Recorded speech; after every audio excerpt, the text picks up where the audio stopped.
Friends 319 CrPC section అంటే summoning of additional accused ఇప్పుడు అది 358 బిఎన్ఎస్ఎస్ అయ్యింది. దీంట్లో ప్రిన్సిపల్స్ ఏంటి అంటే ఎప్పుడు ఎడిషనల్ ఎక్యూజ్డ్ని సమన్ చేయాలి. ఎడిషనల్ ఎక్యూజ్డ్ అంటే మీకు తెలిసే ఉంటుంది, ఎఫ్ఐఆర్లో ఉండడు, ఛార్జ్ షీట్లో ఉండడు, ట్రయల్లో మాత్రమే అప్లికేషన్ పెట్టుకుంటేనో లేకపోతే కోర్టుకి ఎవిడెన్స్ దొరికితేనో అప్పుడు అతనికి సమన్స్ ఇస్తారు. అయితే ఈ సమన్స్ ఏ స్టేజ్లో ఇవ్వచ్చు?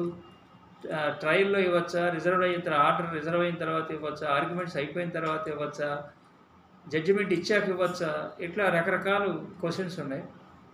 ఒక ప్రిన్సిపల్ ఏంటంటే ఎఫ్ఐఆర్ ఛార్జ్ షీట్లో లేకుండా అడిషనల్గా అక్యూజ్డ్ని సమన్ చేస్తారు కాబట్టి ట్రయల్ స్టేజ్లో ఆయనకి సమన్స్ ఇవ్వాలి అంటే కోజెంట్ స్ట్రాంగ్ ఎవిడెన్స్ ఉంటేనే ఇవ్వాలి. అది జనరల్ ప్రిన్సిపల్. ఇకపోతే స్టేజెస్ వీటికి వచ్చేసరికి ఇంతకుముందు 2 జడ్జిమెంట్స్ ఉన్నాయి, 2002 ఒకటి, 2014. ఒకటేమో శశికాంత్ సింగ్ అనేది ఒకటి 2002 జడ్జిమెంట్, తర్వాత హర్దీప్ సింగ్ అనేది 2014 జడ్జిమెంట్. 2014 judgement constitution judgement. ఇప్పుడు ఇవి రెండు ఉండగా ఏమైందంటే 2021లో ఈ సుఖ్పాల్ సింగ్ ఖైరా అనే ఒక కాంగ్రెస్ ఎమ్మెల్యే పంజాబ్ కేసు ఒకటి సుప్రీంకోర్టు ముందుకు వచ్చింది. ఇక్కడ ఇప్పుడు ట్రయల్ అయిపోయింది. ఇందులో 3 అంటే ఇది మళ్ళీ కాన్స్టిట్యూషన్ బెంచ్కి రిఫర్ అయింది అనమాట. 2 ప్రీవియస్ జడ్జిమెంట్స్ ఉన్నాయి కాబట్టి ఏంటి ఇక్కడ ఇష్యూ అంటే 3 పాయింట్లు ఏంటంటే, ఒకటి మిగతా అక్యూజ్డ్కి జడ్జిమెంట్ ప్రొనౌన్స్ చేసిన తర్వాత సమనింగ్ ఆర్డర్ అడిషనల్ అక్యూజ్డ్కి ఇవ్వచ్చు, అంటే 319 అప్పుడు ఇన్వోక్ చేయొచ్చు అనేది నెంబర్ 1. నెంబర్ 2, స్ప్లిట్ అప్ అయిన తర్వాత మెయిన్ కేసు అయిపోయి స్ప్లిట్ అప్ అయిన అంటే ఒక కేసు ఆల్రెడీ స్ప్లిట్ అప్ అయి ఉంటే స్ప్లిట్ అప్ కేసు జరుగుతుండగా 319 సెక్షన్ పవర్ ఇన్వోక్ చేయొచ్చా అనేది, అంటే ఇలా స్ప్లిట్ అయిపోయిన పరిస్థితిలో 319 యొక్క సిచ్యువేషన్ ఏంటి. మూడవది అసలు జనరల్ గైడ్ లైన్స్ ఏంటి. ఇట్లా 3 ఇష్యూస్ ఇందులో రిఫర్ అయినాయి. దీంట్లో కోర్టు చెప్పిన ఆన్సర్ ఏంటంటే 5 జడ్జీలు, కాన్స్టిట్యూషన్ బెంచ్ అంటే 5 జడ్జెస్ బెంచ్ కదా, అబ్దుల్ నజీర్ గారు హెడెడ్ బై హిమ్. సో ఇక్కడ ఏంటంటే ఒకటి ప్రొనౌన్స్మెంట్ జడ్జిమెంట్ చేయకముందు ఇవ్వాలి అనేది, అంటే సేమ్ డేట్ అయినా ఏ రోజైనా సెక్షన్ 319 పవర్ అనేది ఎప్పుడు ఇన్వోక్ చేయాలంటే కన్విక్షన్ అయితేనేమో before conviction conclusion of trial అనేది పాయింట్. కంక్లూజన్ ఆఫ్ ట్రయల్ ఎప్పుడు అవుతుంది? కన్విక్షన్ విషయంలో కేవలం కన్విక్షన్ ఇచ్చినప్పుడు అవ్వదు, సెంటెన్స్ కూడా పాస్ చేస్తేనే కంక్లూజన్ ఆఫ్ ట్రయల్ అవుతుంది అనేది ఇందులో ఇచ్చినటువంటి ఇంకొకటి. అదే ఎక్విటల్ అయితే నార్మల్గా ఎక్విటల్ ఆర్డర్ పాస్ చేస్తే తర్వాత ఇంకేం స్టెప్ ఉండదు. కాబట్టి ఎక్విటల్ ఆర్డర్ పాస్ చేసి ఈ లోపు 319 ఇన్వోక్ చేయాలి. కావాలంటే ప్రొసీడ్ అవ్వటం ఈ 2 ఇచ్చేసి తర్వాత అడిషనల్ అక్యూజ్డ్కి అగెన్స్ట్గా ప్రొసీడ్ అవ్వచ్చు.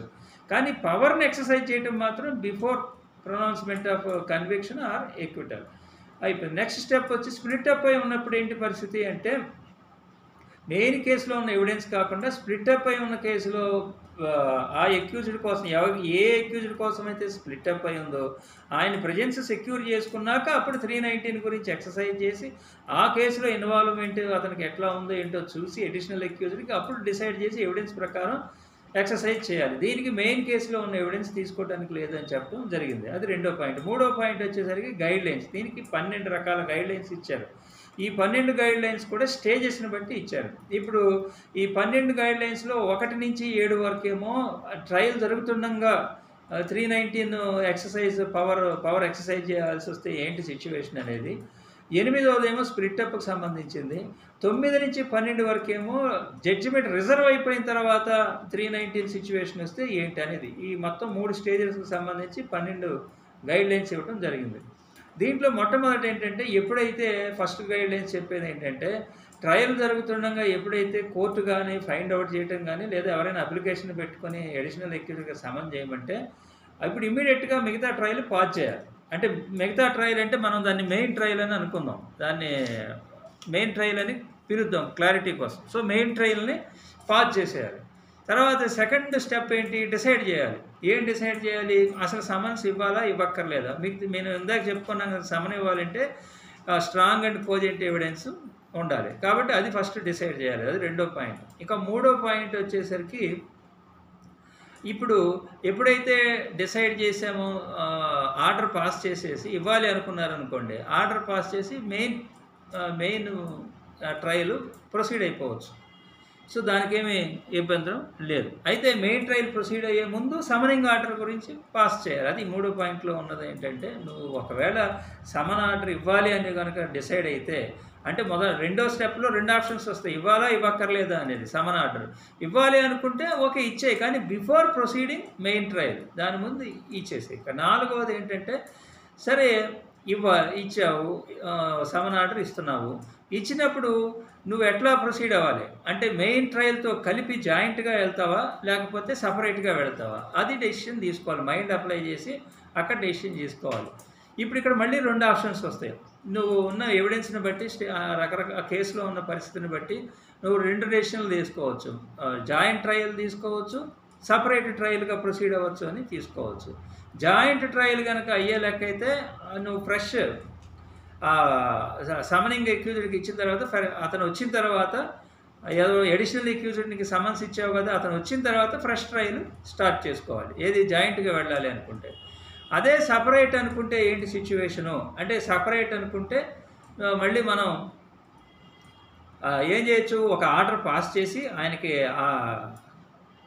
సమనింగ్ అడిషనల్ అక్యూజ్డ్‌కి సమన్ ఆర్డర్ పాస్ చేసి ట్రయల్ కంక్లూడ్ చేయొచ్చు. దానికేమి అభ్యంతరం లేదు. ఏది మెయిన్ ట్రయల్ కంక్లూడ్ చేయడానికి అభ్యంతరం లేదు. ఒకవేళ 7th ఇష్యూ ఏం చెప్తుంది? మెయిన్ ట్రయల్ కంక్లూడ్ అయిపోయి ఎక్విటల్ ఇవ్వాల్సి వచ్చిందనుకోండి, ఇచ్చేసేయండి ఎక్విటల్ ఇవ్వడానికి ఎటువంటి అభ్యంతరం లేదు. అయితే అప్పటికే నువ్వేం డెసిషన్ తీసుకుని ఉండాలి? ఇది సపరేట్‌గా ట్రయల్ చేయాలి. ఏది అడిషనల్ అక్యూజ్డ్‌ని సపరేట్‌గా ట్రయల్ చేయాలి అని అనుకుని ఉండాలి. ఎక్విటల్‌కి నువ్వు రీచ్ అయ్యి ఉండాలి మెయిన్ ట్రయల్‌లో. అది 7th పాయింట్.